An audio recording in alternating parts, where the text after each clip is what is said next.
안녕하세요.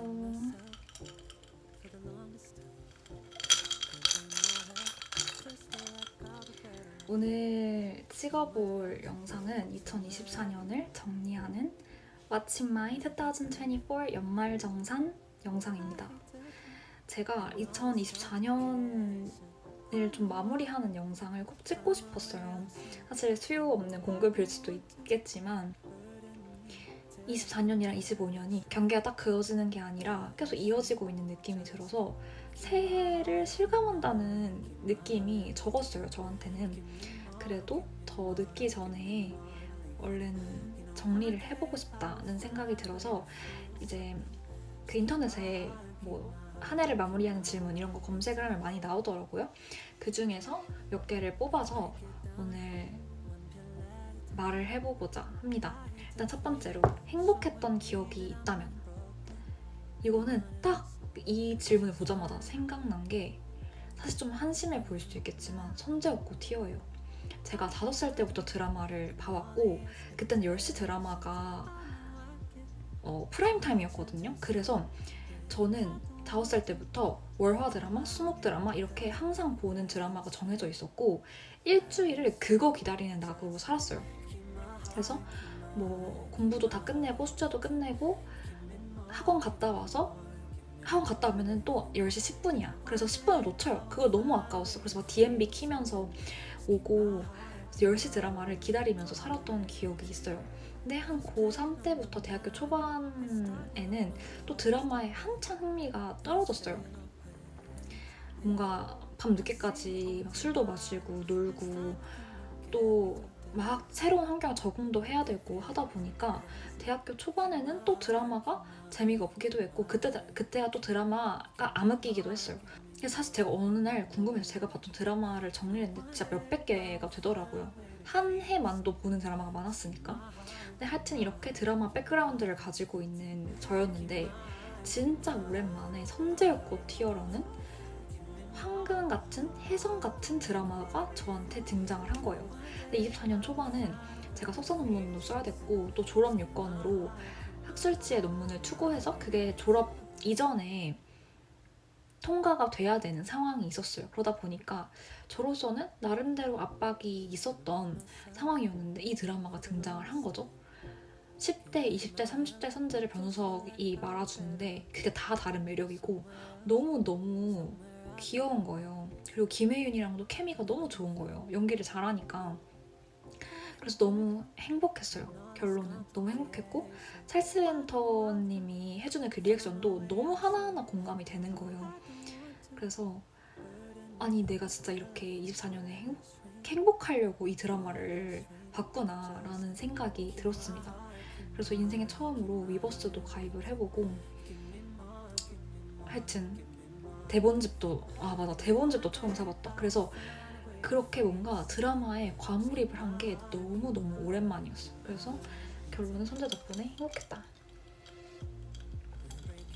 그리고 그 외에 좀 현생적으로 행복했던 기억은 막연하게 떠올리면 제가 작년 8월에 미국에 학회랑 여행 겸으로 10일을 다녀오고 대학원에서 하는 일 때문에 유럽에 바로 가야 되는 상황이 있었는데 그러다 보니까 제가 거의 한 달 내내 혼자 있었던 시간이 없었던 거예요.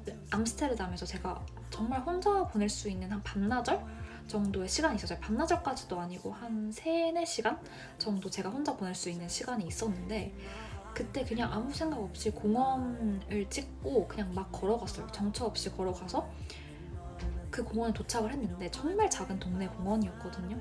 근데 거기에 막 가족들이 되게 까르르 하면서 놀고 있고 운동도 하고 대화하고 하는 그 모습이 너무 평화롭고 여유가 느껴지는 거예요.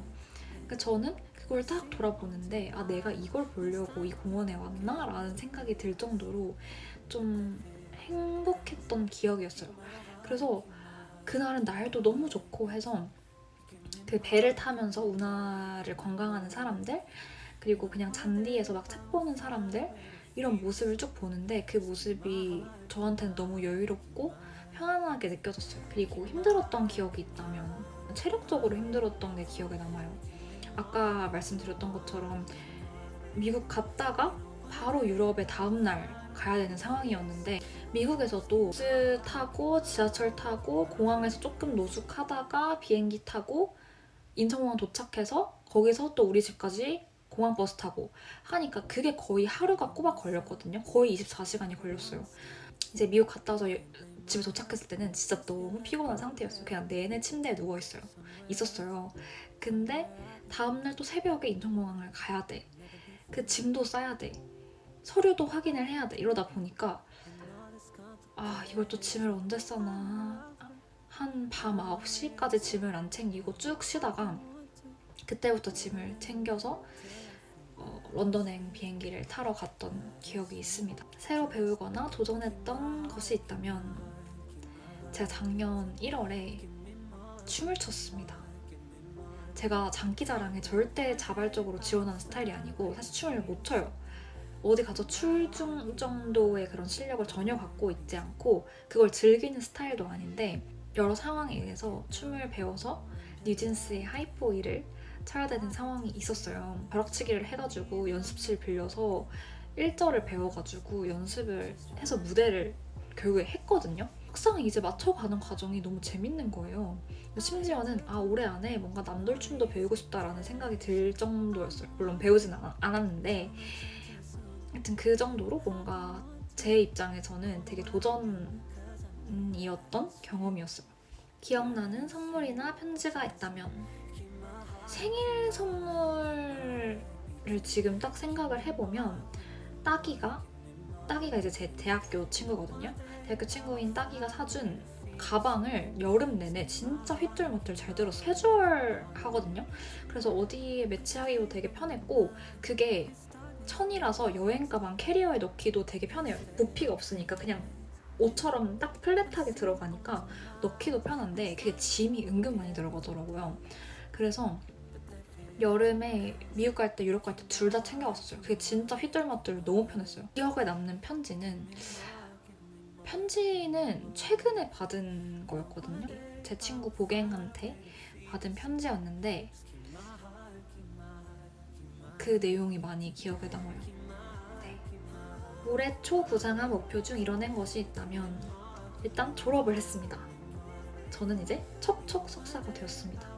매달 꾸준히 해온 것이 있다면 일단 제가 한 달에 한 번씩 독서 모임을 해왔거든요. 근데 저는 책을 엄청 많이 읽는 편은 아니고 한 달에 한두 권 정도 읽는 사람이라서 독서 모임 덕분에 그래도 한 달에 한 권이라도 꾸준히 읽을 수 있지 않았나 라는 생각이 들어요. 그 외에 필라테스를 23년 초반부터 쭉 해거든요. 그래서 거의 2년이 다 돼가는 것 같아요. 중간에 쉬었을 때 빼고 거의 2년 정도? 몸을 튼튼하게 속근육을 만들고 싶어서 필라테스를 시작을 했었는데 그게 많이 도움이 되었어요, 저한테는. 그래서 필라테스 그래서 꾸준히 했던 것도 그걸 하니까 몸이 덜 아프고 몸이 개운해서 계속 했던 거였거든요. 올해의 콘텐츠, 음악, 책, 영상. 음악은 에스파의 위플래시. 이게 너무 중독적이에요. 진짜 그 카리나가 위플래시 하는 거랑 그 다음에 그 닝닝이가 그 하는 카리스마 넘치는 파트가 있거든요.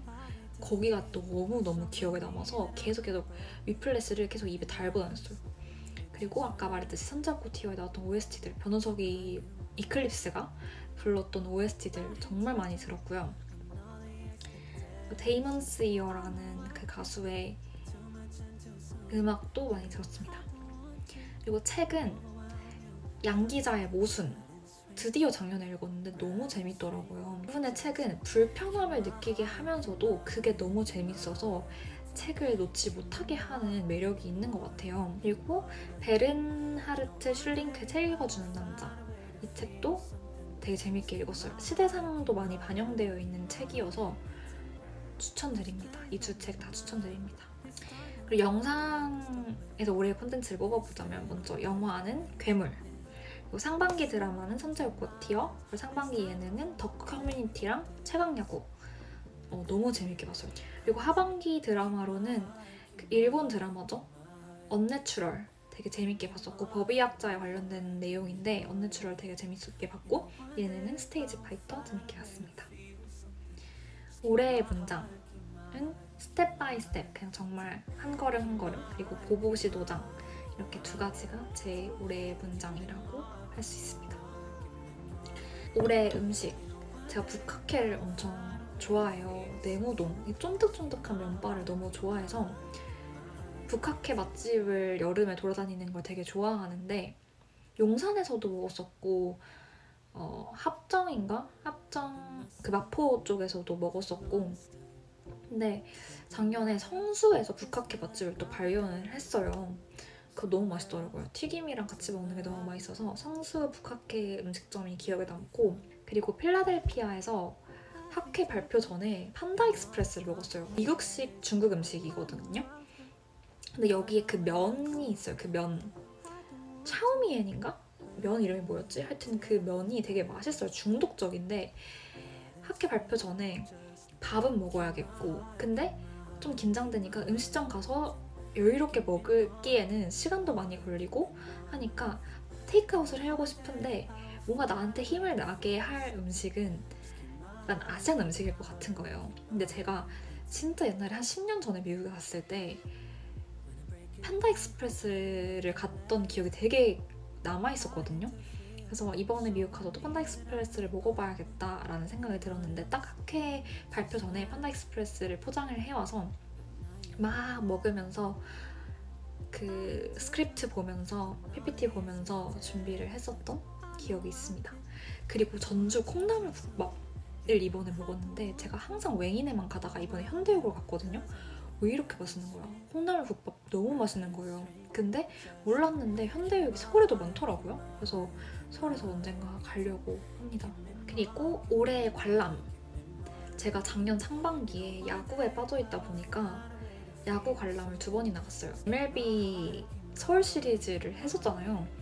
근데 그거 어떤 걸 봤지? 샌디에고랑 팀 코리아랑 하는 경기를 봤었거든요. 근데 그게 1대0인가로 끝나서 되게 좀 박진감 넘치는 경기는 아니었어요. 근데 이대호가 당시에 시구를 했었고, 제가 그때 최강야구에 너무 빠져있을 때여가지고 이대호 딱 나오면서 날아올라 그 노래가 나오는데 너무 과몰입이 되는 거예요. 그래서 작년에 야구 관람, 최강야구 직관 간 거랑 그리고 MLB 서울 시리즈 본 거, 이게 너무 저한테는 기억에 남는 직관이었어요. 현재 진행 중인 사안이지만 작년 12월에 이제 계엄령이 선포가 되고, 그 이후에 뭐 탄핵 과정도 있었고 정말 사회가 혼란스러웠잖아요. 지금도 마찬가지로 진행 중이지만, 그러다 보니까 저도 시민의 한 사람이기도 하고, 또 정치라든지 사회에 관심이 많은 사람으로서, 또 그걸 공부하는 사람으로서 많이 이입이 됐던 것 같아요. 이제 백분 토론을 방청객을 받는 거예요. 백분 토론의 방청객은 시민 논객이라고 표현을 하더라고요. 그래서 백분 토론의 시민 논객을 지원을 받네? 그래서 그냥 저는 냅다 지원을 했어요.